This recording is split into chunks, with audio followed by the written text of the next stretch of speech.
Tillyhue sees the possibilities in Boynton's idea, Sea Lion Park, and he fences in a parcel of land by West 16th Street.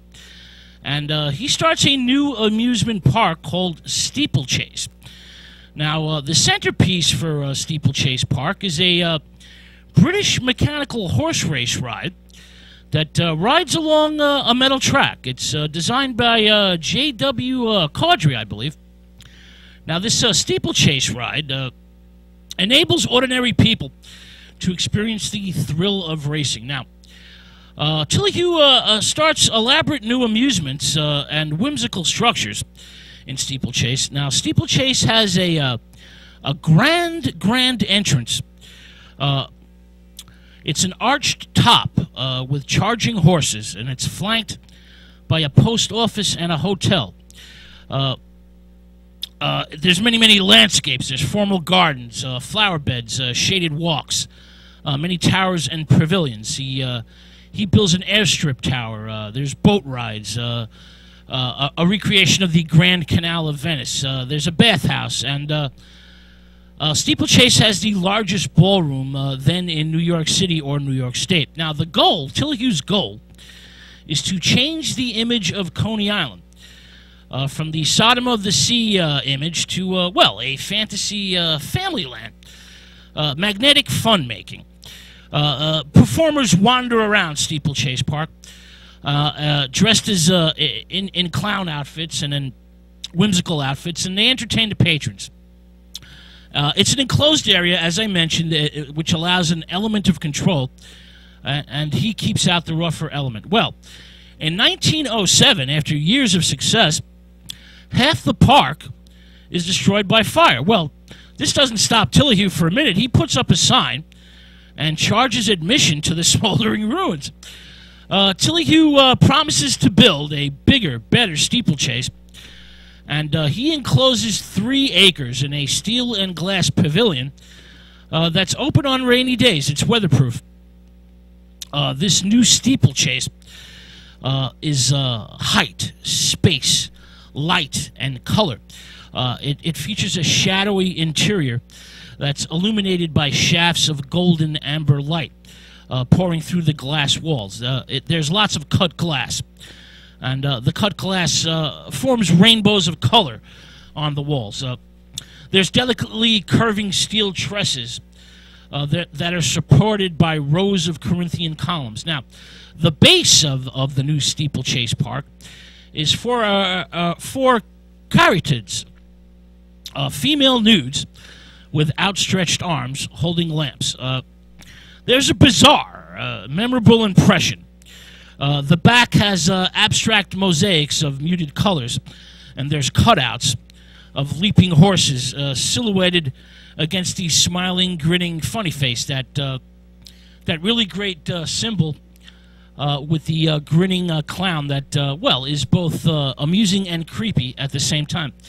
Now, there's many attractions in the new Steeplechase Park that, well, to be honest, border on the sadistic. They're essentially designed to break down people's inhibitions. Now, when you enter Steeplechase Park, it's essentially an ordeal. Just walking through is an ordeal. There's the Barrel of Fun, which is essentially a rolling barrel that tosses patrons on top of one another. And when you exit the horse ride, the mechanical ride ends. When the mechanical ride ends, there's the Blowhole Theater. There's a hidden blower that lifts women's skirts above their heads. There's an element of sadomasochism and sexual titillation involved in Steeplechase Park. Now, there's a bizarre ritual as you exit. People exit the mechanical horse ride onto a stage while the public watches. Essentially, people who had ridden before you are sitting down watching you exit the ride. And there's a bizarre ritual involved here. You're chased by clowns and hit by a midget with electric paddles. As I mentioned, there's an S&M element to Steeplechase Park.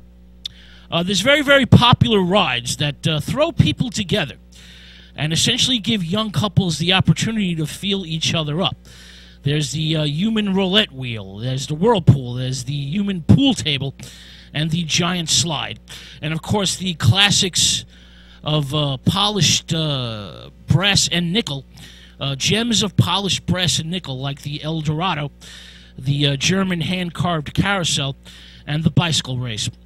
Steeplechase Park is very, very popular, and it gives birth to another park known as Luna Park. Now, this is where Frederick Thompson and Elmer Skip Dandy enter the picture. Now, Thompson and Dandy are actually employees of Tillahue who branch out on their own. They use elephants to move their attractions from Steeplechase to Luna Park. They lose the giant seesaw ride to Tillahue in a coin toss, and they bring the trip to the moon ride, which they own, to their own park. Now, the trip to the moon ride is a Jules Verne / Malaise-inspired simulated moon voyage. You land on a moon made of green cheese, and on the lunar surface there's a midget moon men. All right, now Luna Park is essentially a wonder of fantasy architecture. There's towers, minarets, colonnades, castles, spires, domes, globes. In fact, there's 1,214 of these structures that are very, very elaborately decorated.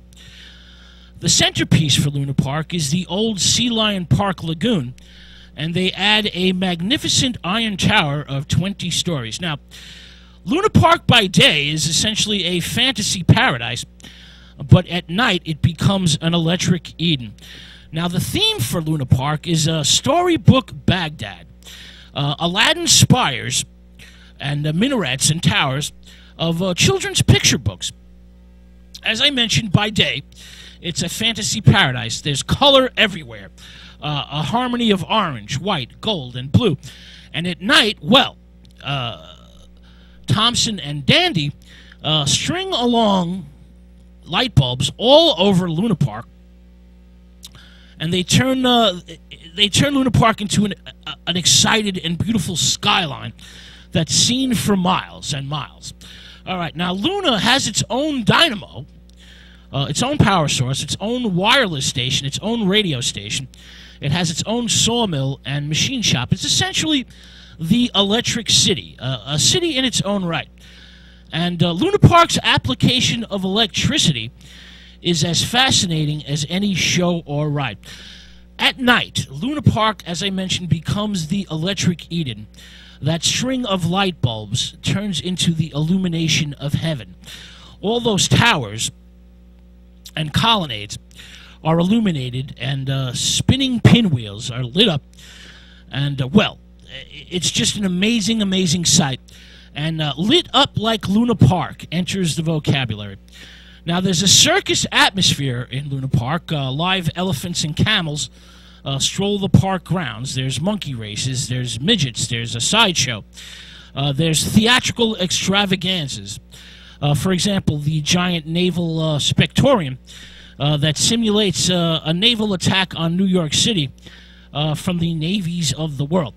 Now, Luna Park is constantly evolving and expanding. There's many, many rides. There's the Helter Skelter slide. There's the Dragon Cave. Luna Park becomes, as I mentioned, the electric Eden. It is unforgettable when lit up. It is truly amazing. There's film footage of Luna Park lit up at night. You must see this. It is just unbelievable, unbelievably beautiful. I cannot stress how beautiful Luna Park was when it was lit up at night. All right, let's move on to Coney's fourth amusement park and a third of the big boys, the Dreamland. This opens in 1904. Now, it's basically started by a gentleman who's actually an ex-senator, who's a shady and larger-than-life character. Dreamland is the only corporate amusement park. It's a consortium of politicians and business folk that seek to duplicate the success of Luna Park. And they copy many of Luna Park's attractions, but on a grander scale. Steeplechase is silly. Luna Park is colorful and electric, while Dreamland is refined. The inspiration for Dreamland is essentially a tribute to the Western cultural tradition. There's many classical buildings painted white. Dreamland is orderly and symmetrical. It's architecturally more sophisticated than Luna Park or Steeplechase. The buildings are tall, white, and splendid, and rooted in the classical tradition. Now, there's an impressive entrance to Dreamland, an allegorical nude angel with spread wings, essentially a biblical spectacular based on the creation tale. This nude angel with bare breasts was acceptable to the era because it's biblical in nature. It's a very immense statue, the entrance. It's unbelievable. I've seen it in photographs. It's amazingly beautiful. Now, the centerpiece for Dreamland is a 370-foot beacon tower that is the tallest structure in Coney Island. There's an iron pier. There's an ocean ballroom and a Japanese tea pavilion. Dreamland also features a Lilliputian town populated by 300 midgets. There's Dr. Coney and his incubators for premature infants. There's a wild animal pavilion. There's 5 scenic railways. There's the very famous Hellgate boat ride. Well, Dreamland also has its own electricity house, a building designed to resemble a dynamo. And there's the very famous Fall of Pompeii building, which featured amazingly beautiful recreations, frescoes and murals that recreate the lost city of Pompeii. Now, Dreamland features bizarre theatrical productions, including the Fight the Flames. Spectators watch a tenement burn as the tenants are rescued by firemen. Now, this bizarre theatrical production was designed to comfort and reassure the patrons of the park who live in tenements. Now, Coney Island at this point in time, with Dreamland, has 3 major amusement parks. Coney Island has become the mechanical amusement center of the world. It is not just a resort. It is now a phenomenon. Coney's electric skyline is unlike anything else on Earth. It's a pleasure dome of spectacle. The shapely towers, castles, palaces, and temples intertwine at night to form flaming patterns of light that flutter and melt away. And the beauty is mirrored in the water. As I mentioned, this can be seen for many miles. Now, Dreamland is never as popular as hoped, and it goes bankrupt in 1910, and it's sold at auction. The fabulous white buildings are repainted in bright colors to change the Victorian/neoclassical look and feel. Well, in 1911, there's a massive fire. Fire is the arch enemy of Coney. There are many fires that destroy many rides, many attractions over the years. Now, as I mentioned, this 1911 fire starts at the Hellgate ride. It levels the park and its properties. The wild animals perish. The old iron tower buckles and collapses. Well, Dreamland is uninsured and it's never rebuilt. But for a number of years, for a brief shining moment that is now over, Coney Island is bigger, brighter than reality itself. The speckled grottos of light, the frantic rhythms of mechanical manufactured fun, and sophisticated theatrical technology marvel the world.